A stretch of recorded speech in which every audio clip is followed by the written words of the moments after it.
تدبر قرآن امین احسن اصلاحی سورہ نمل اعوذ باللہ من الشیطان الرجیم بسم اللہ الرحمن الرحیم۔ سورہ کا عمود اور سابق سورہ سے تعلق۔ سابق سورہ میں یہ حقیقت واضح فرمائی گئی ہے کہ یہ قرآن کوئی شاعری اور کہانت نہیں ہے بلکہ اللہ کا اتارا ہوا کلام ہے، لیکن جو لوگ اس پر ایمان نہیں لانا چاہتے وہ اس کے انذار کا مذاق اڑا رہے ہیں۔ ان کا مطالبہ یہ ہے کہ قرآن ان کو جس چیز سے ڈرا رہا ہے جب وہ اس کو دیکھ لیں گے تب اس پر ایمان لائیں گے، اور اللہ تعالیٰ یہ چاہتا ہے کہ وہ عذاب کو دعوت دینے کے بجائے رسولوں اور ان کے جھٹلانے والوں کی تاریخ سے سبق حاصل کریں۔ اس سورہ میں یہ واضح فرمایا گیا ہے کہ اس کتاب کو اللہ تعالیٰ نے ہدایت و بشارت بنا کر نازل فرمایا ہے، لیکن اس پر ایمان وہی لائیں گے جن کے دلوں کے اندر آخرت کا خوف ہے۔ جو لوگ اس دنیا کے عیش و آرام میں مگن ہیں وہ اپنے ان مشاغل سے دستبردار نہیں ہو سکتے جن میں وہ مشغول ہیں۔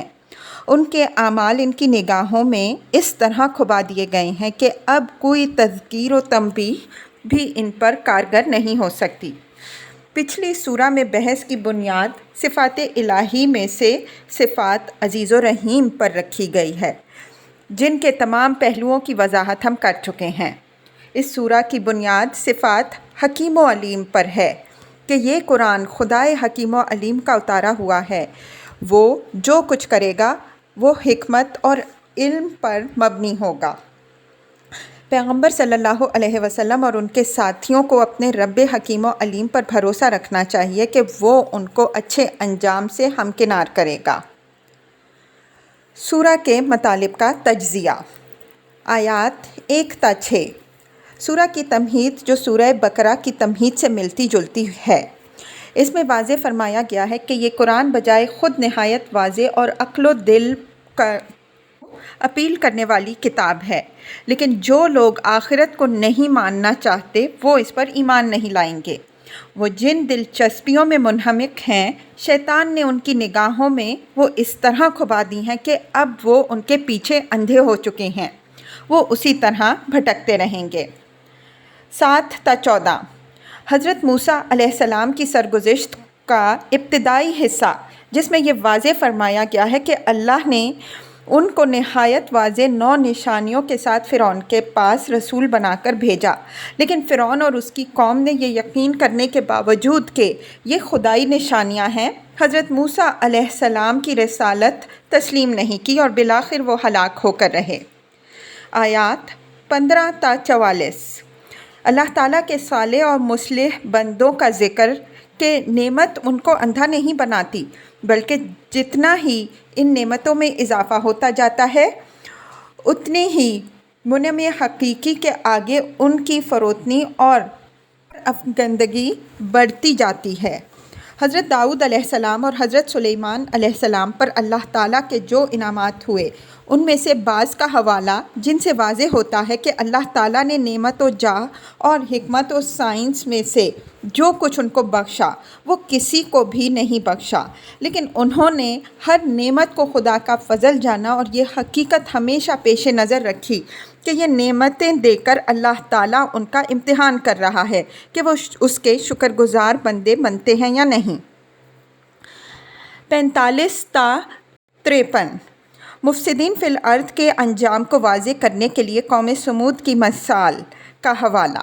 پچھلی سورہ میں بھی ان کے فساد فی الارض کا ذکر گزر چکا ہے۔ اس سورہ میں اس کی مزید وضاحت ہوئی ہے کہ ان کی جمعیت بہت بھاری تھی، ان کے نہایت جنگجو قبائل تھے اور یہ برابر جنگ و فساد میں سرگرم رہتے تھے۔ حضرت صالح علیہ السلام نے ان کی اصلاح کی کوشش کی، لیکن انہوں نے نہ صرف یہ کہ ان کی بات سنی نہیں بلکہ ان کے قتل کے بھی درپے ہو گئے۔ بالآخر ان پر اللہ کا فیصلہ کن عذاب آیا اور ان کی پرشوکت تعمیرات جن پر ان کو ناز تھا کھنڈروں کی شکل میں تبدیل ہو گئیں۔ ان کھنڈروں کے آثار قریش کی عبرت کے لیے موجود تھے۔ 54 تا 58۔ قوم لوط کی سرگزشت کی طرف اجمالی اشارہ۔